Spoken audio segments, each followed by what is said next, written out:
Welcome to the Jill on Money Show. It is Thursday, March 30th. It is the most exciting day of the quarter. Why? Not because it's the day before the end of the quarter, because today, this evening, we are conducting our first ever live webinar, Jill on Money Live. And guess what, gang? For those of you who are subscribing to this new service for that $35 a year, we've got the extra content that you've been waiting for. If you are a subscriber to Jill on Money Live, you are able to hop the line and get on the air with us live, not just audio, gang, video. So for you, the Jill on Money Live subscribers, if you would like to join us for a video session, I think it's like a therapy session, Mark. If you would like to do that, you will be able to do so. You've got to subscribe to the new service, Jill on Money Live. And then once you get through that paywall, you can sign up and it's going to be very exciting. Mark, I cannot actually say to you that I will be camera ready every time. I think it'll be fun if sometimes I'm wearing a baseball cap. I promise I will have showered. I think that's at the very least I could do that, right? I think that's part of the appeal. This will be Mark and Jill real life. I mean, I certainly won't be camera ready at all times. Well, you might get a haircut every so often, but which would be nice. That's good. Mark, this is the first time we're talking since you brought Theo up to the apartment and the dogs went bananas on him, and I apologize for that. He was kind, though. He was kind of calm, don't you think? Yeah, he was probably a little traumatized. I'm not sure. Oh, you think? Did he say, I never want to see Aunt Jill again? No, he did not. But he's off the dog thing. Anyway, this is a program that takes the mystery out of your financial life. If you have a financial question, go to the website, jillonmoney.com, and you can join us for this podcast. That is what Gary did. Gary's on the line from Michigan. Hey, Gary, how are you? Good. How are you? Doing well. What's up? What can we do for you? Well, my financial advisor has me on a plan to retire. I'm currently 52. He has me on a plan to retire at 59, me and my wife. Okay. And I just want a sanity check to make sure this is all feasible. I like that you have an advisor who you pay, and yet you're actually checking in with us. I feel very honored that we're kind of part of your process. So tell us a little, first of all, what kind of advisor is this? Is this a fee only? How do you pay this person? Monthly fee. Yep. Through a semi-large bank. Okay. So tell us about what you and your wife do. Are you both 52? Yeah, we're both 52. Do you both work? Yes, we do. Okay. Tell me about the income that you guys have. So I make $127,000 a year as base salary. I get an annual bonus of $18,000, and my wife makes $55,000. Are you, either of you or both of you, entitled to a pension? No, neither one. Okay. And are you both using a retirement account right now? Are you putting money away pre-tax or post-tax if you are using that? A bit of both for me. My wife is just doing 401k. Okay. How much is in her 401k? Her 401k is $33,000. Is she maxing out? Are you maxing out, both of you guys? She's not maxing out, but I am. Okay. What's in your 401k? And what you said partially. So give me the part that's first the pre-tax. What are you putting in? And how much is there? Pre-tax, I'm putting in $20,500 a year. I'm doing catch-up of $6,500 a year. And my total right now is $217,000. Okay. What else do you have going on in your financial life? Because you don't have tons of assets saved. So I want to see how you're getting out at 59. How is that working? Yeah. Okay. So I do have a bunch of IRAs. I do have stock, and I have some restricted stock. Okay. Let's do the IRAs. Give me a total of the IRAs first. Total of $189,000 for me. $189,000 for you. Okay. And my wife has $53,000. Okay. And some stock. So the unrestricted stock is $250,000.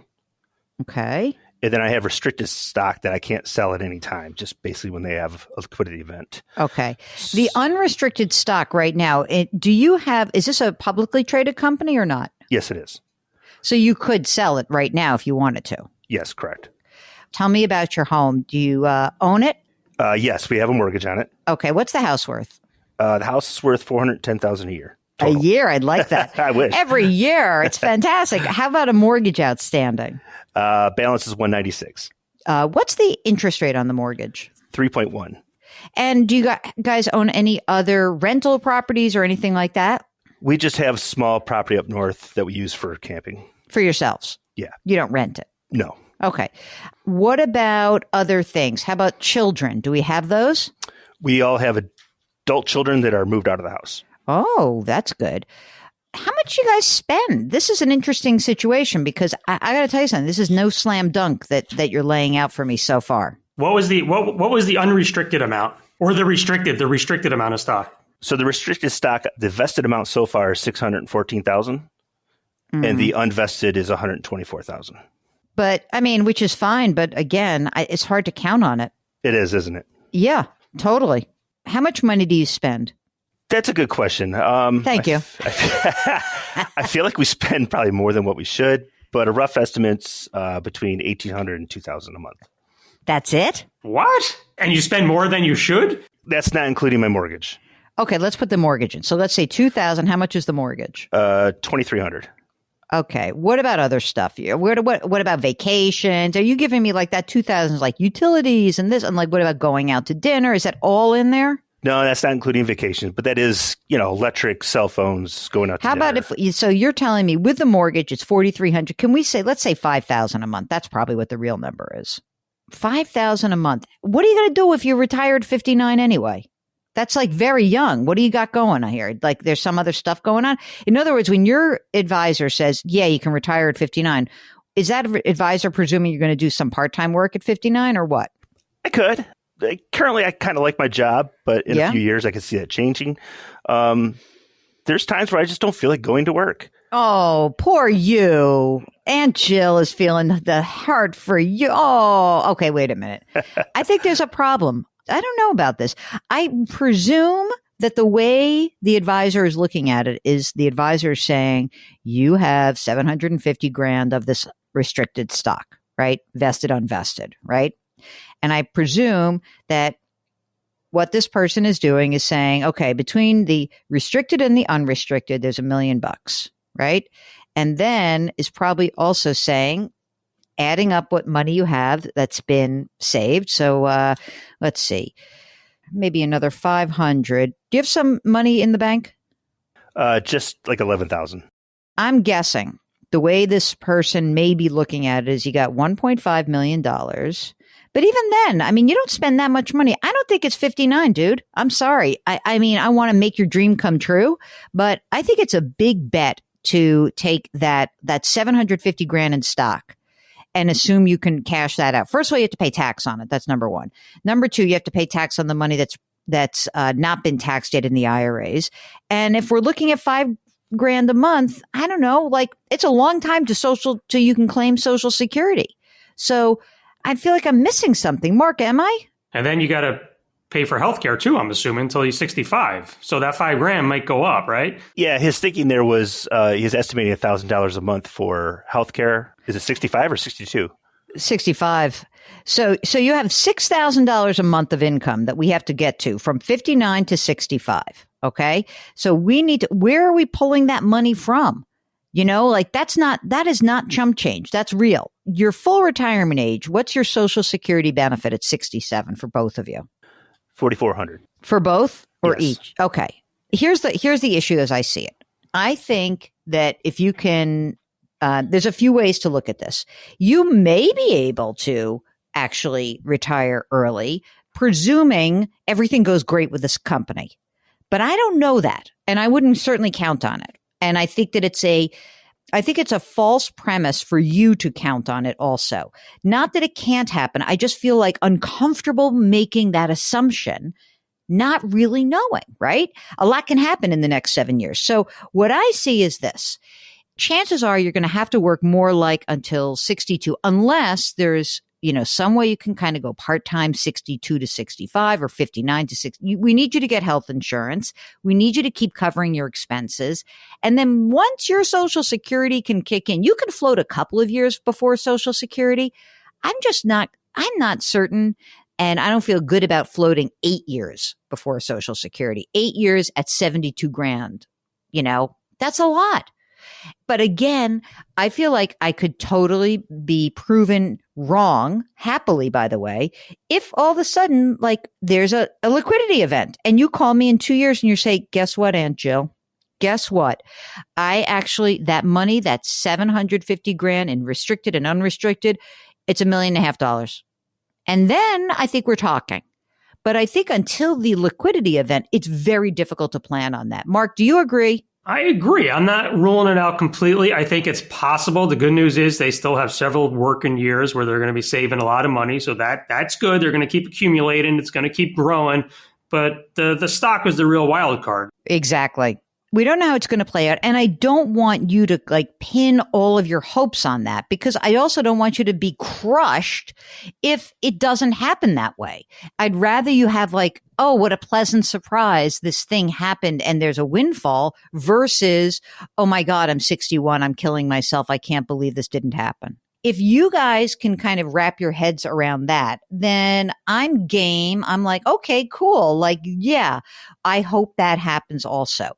But I got to tell you, so many times I used to do a lot of speaking engagements for Salesforce. And I'm telling you, I used to have these conversations with these people all the time. And I would be take some money off the table, take some money off the table. Throughout the pandemic, I did a whole series with these people. And the reluctance to take the money off the table when it was there was so staggering to me. Salesforce stock is cut in half since then. And it breaks my heart. So I would rather you be a little bit more proactive about taking some of the money off the table, especially because you have a huge position in this stock. So that $250 that is unrestricted that you tapped for the truck, I would start tapping that and building a diversified non-retirement account. And I would feel so much better if you could start pulling some of that money out, paying the tax that's due, diversifying. And, if you're wrong, then the other part of the portfolio is going up dramatically. And if you're right, you're going to be happy you did. I feel like I'm crushing your dreams and I feel bad a little bit. No, you're not. This is what I need, a reality check, right? Let's make sure I'm on track and I'm doing the right thing before it's too late. Yeah. Meanwhile, who's this knucklehead broker or advisor? Because I'm a little concerned about that is I guess I'm a little nervous that they're putting that out to you when maybe it could be a little bit pie in the sky. Yeah, I've been using it for several years. I thought he's been pretty good. But yeah, as I come closer to retirement age, that's why I called you first, saying you check. I mean, I would want a second opinion for sure. I mean, I'm a second opinion, but a real second opinion. I'd like a little more information about this person. I just want to make sure you're being taken care of. Okay. Do you have your estate documents done? We do not. We just recently got married a couple of years ago, but that is on our list of things to do this year. All right, do me a favor. Do that, then sell some of your stock to pay for the estate attorney, and let's get that stuff done, okay? All right, if you are like Gary and you want to maybe, double check, triple check, get another opinion about what your advisor, broker, person has told you, give us a holler. Just go to our website, JillOnMoney.com, click the Contact Us button. Let us know if you'd be willing to come on the air. While you are there, buy the new book. It's called The Great Money Reset, and subscribe to our brandy new service, Jill on Money Live. Boy, I'm hawking a lot for myself lately, Mark. I got to stop doing this. Don't forget to leave a rating and review on Apple. Do something nice for someone else today. Change your work, change your wealth, change your life. Thank you for listening, and we'll talk to you tomorrow.